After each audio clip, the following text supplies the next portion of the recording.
сером, слегка мрачном дворе большого многоэтажного жилого массива стояла одна одинокая фигура, худощавая рыжая собака с лохматой, спутанной шерстью. Ее глаза, глубоко посаженные и блестевшие в тусклом свете, казались наполненными усталостью и тишиной прожитых дней. Ветер тихо шуршал, поднимая пыль и сухие листья, что покрывали трещины на старом асфальте. Осень давно вступила в свои права. Влажный холодный воздух обволакивал дворы и узкие улочки, и каждый звук казался приглушенным и таинственным. Собака медленно бродила между мусорными баками и старой лавочкой, которую облюбовали местные подростки. Она не принадлежала никому, была бездомной и забытым существом. Никто не называл ее по имени, никто не гладил или заботился о ней. Она просто была часть дворовой жизни тени, которую все старались не замечать. Жизнь на улице – это ежедневная борьба за выживание. Рыжий знала это лучше, чем кто-либо. Ее тело покрывали рубцы и шрамы, полученные в драках с другими собаками или от неудачных попыток найти пищу. Ее кости выпирали под кожей, голод и холод оставляли неизгладимый след. Люди, проходящие мимо, смотрели на нее с жалостью или даже с презрением, бросали палки и камни, прогоняя прочь. Она научилась молчать и прятаться, будто боясь исчезнуть вовсе. Но в этом дворе была одна особенность – 6-й этаж одного из зданий. Там жила девочка маленькая, веселая, с рыжими косичками и искрящимися глазами. Она часто стояла на балконе, смотрела вниз и, заметив собаку, громко звала ее. «Рыжий, привет! Смотри, я тебе булочку кину». Сначала Рыжий боялась приближаться. Она остерегалась людских рук, резких движений и громких звуков. Но с каждым днем голос девочки становился все теплее и добрее. Он будто становился якорем в ее шатком мире. И однажды, собрав всю храбрость, она подошла ближе, взяв в пасть крошечный кусочек хлеба, который ей бросила девочка. Эти маленькие моменты, тепло рук, запах хлеба, звуки детского смеха стали для нее источником надежды. Рыжий впервые почувствовала, что, возможно, где-то существует место, где ее ждут, место, где ее любят. Дни менялись, как листва под ногами, но одно оставалось неизменным. Каждый день Рыжий приходила к двору, чтобы услышать знакомый голос и посмотреть на свет в окне, где жила девочка с рыжими хвостиками. С каждым новым днем та тонкая нить, что связывала Рыжего с девочкой, становилась все крепче и глубже. Его сердце, долгое время запечатанное холодом одиночества, начинало трепетать от первых искр доверия. Девочка Лиза, словно лучик света в бескрайнем сером мире, манила его к себе своими звонкими словами и простыми радостями детства. Каждое утро она выходила на балкон, поднималась чуть выше, чем обычно, и громко звала его по имени, чтобы он точно услышал. «Рыжий, пойдем гулять». И, несмотря на холод, грязь и усталость, Рыжий не мог устоять. Он выходил из своего укрытия под старой лестницей или за мусорными баками и медленно, но уверенно шагал в сторону двора. Он еще не подходил близко, боялся резких движений и не доверял людям. Он все еще помнил, как его прогоняли, как бросали в него камни и кричали. Но булочка, брошенная с высоты, была манящим подарком, символом дружбы, которому он не мог устоять. Он аккуратно подбирал кусочек, не спеша озираясь вокруг. Иногда Лиза тихо смеялась, видя его осторожность.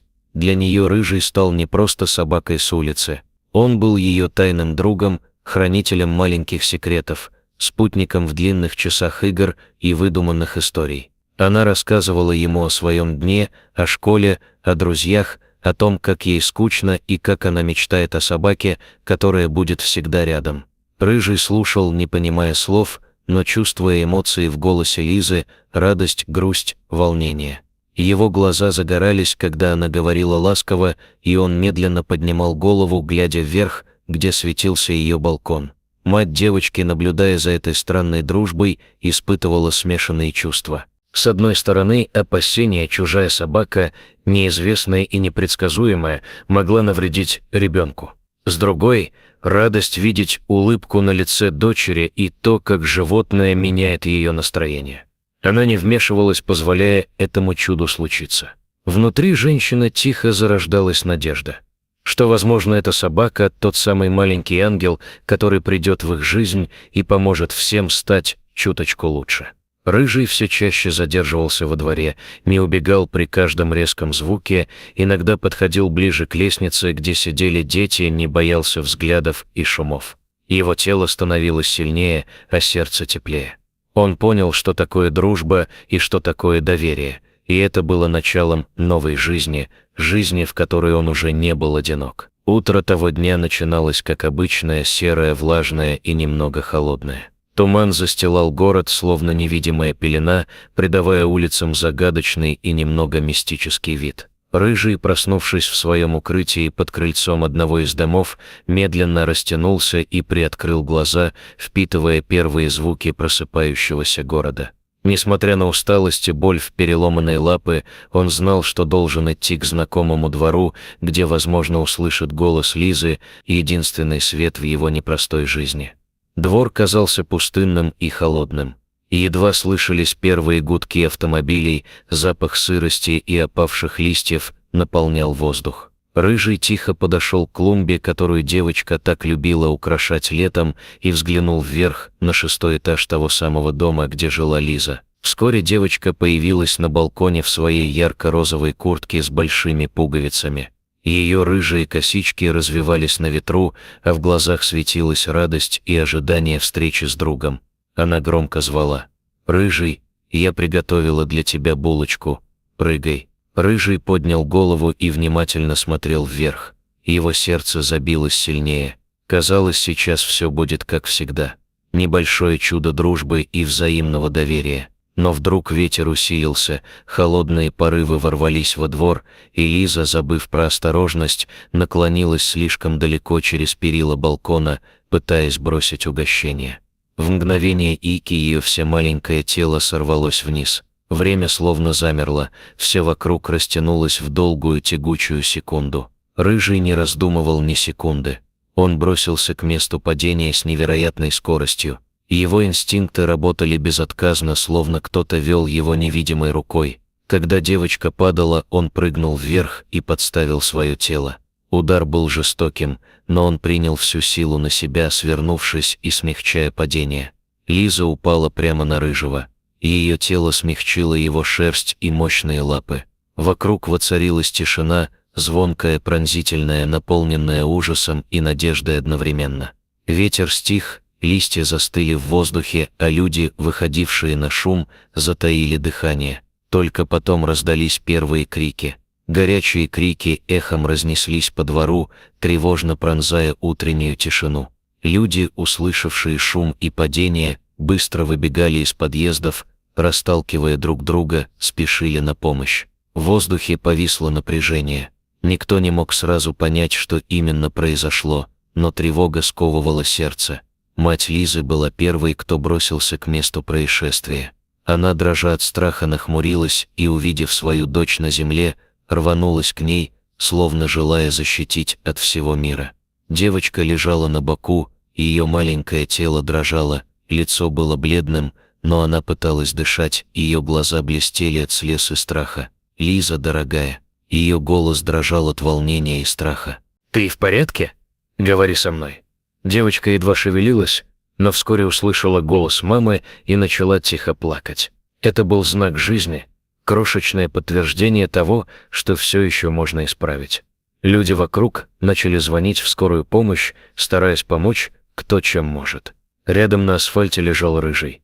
Его шерсть была взъерошена, грязно, а с пасти капала кровь. Его глаза медленно открывались, излучая усталость, но и невероятную решимость. Он лежал неподвижно, словно истекающий героизм, принявший на себя удар, чтобы спасти маленькую жизнь.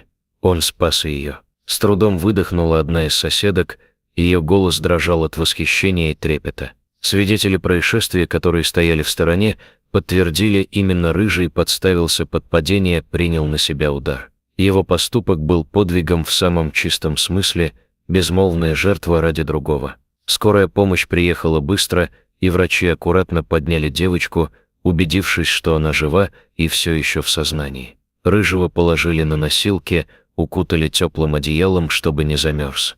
Он, несмотря на травмы, пытался подать знак, что с ним все хорошо, едва заметным движением хвоста и тяжелым дыханием. Новость о подвиге Рыжего моментально разнеслась по двору, затем по всему району, а вскоре и по городу. Камеры наблюдения запечатлели момент падения и героического спасения. Видео разлетелось по социальным сетям, собирая сотни тысяч просмотров, сотни комментариев, полных восхищения и благодарности. В этот день Рыжий перестал быть просто бездомной собакой. Он стал символом надежды, верности и невероятной силы духа. Дни, последовавшие за трагическим событием, стали настоящим испытанием для Рыжего и всей семьи Лизы. После того, как врачи оказали первую помощь, и девочка была госпитализирована, все внимание переключилось на хрупкое тело рыжего пса. Ветеринарная клиника, в которую его доставили, наполнилась заботой и тревогой, ведь было понятно, раны глубокие, травмы серьезные, и только время и внимание смогут вернуть ему силы. Его шерсть, ранее покрытая грязью и пылью, постепенно очищалась, открывая под собой сильное и уставшее тело. Сломанная лапа была аккуратно зафиксирована в гипсе, а многочисленные ушибы и порезы залечивались. Несмотря на боль, Рыжий проявлял невероятное мужество. Он не жаловался, а своим тихим взглядом благодарил каждого, кто приходил к нему с добрым словом и лаской. Маленькая Лиза, находясь в больнице после перенесенной травмы, каждый день просила маму привести ее к Рыжему. В ее детском понимании они были связаны навсегда, спасенная жизнь и спаситель, словно две стороны одной медали. Девочка приходила к нему с книгами и игрушками, сидела у клетки и рассказывала о своих мечтах, планах и маленьких радостях, словно веря, что эти слова помогут вернуть силу их новому другу. Рыжий реагировал на нее. Его глаза становились ярче, хвост двигался медленнее, но увереннее, и даже когда он был слишком слаб, чтобы подняться, он пытался приблизиться, чтобы почувствовать тепло маленькой руки, поглаживавшей его через прутья клетки. Новость о герое двора не оставалась в стенах больницы и клиники. Жители города, тронутые подвигом бездомного пса, стали проявлять невероятную поддержку. В социальных сетях появились сборы средств на лечение, добрые люди приносили корма и теплые вещи в ветеринарную клинику. Администрация района, вдохновленная историей Рыжего, приняла решение провести благоустройство двора, надежды и человеческой доброты. Вскоре во дворе начали появляться новые скамейки, цветочные клумбы и уютные уголки для отдыха. Каждый, кто проходил мимо, останавливался у памятного камня с надписью «В память о Рыжем, герое двора, который ценой своей жизни спас ребенка». Для самой семьи Лизы эти перемены стали началом новой главы. Они решили не отпускать Рыжего обратно на улицу. Он заслужил дом, заботу и любовь. Начался поиск подходящей семьи и условий для реабилитации. И вскоре пес, благодаря усилиям добрых людей, получил возможность начать новую жизнь, жизнь полной безопасности и тепла.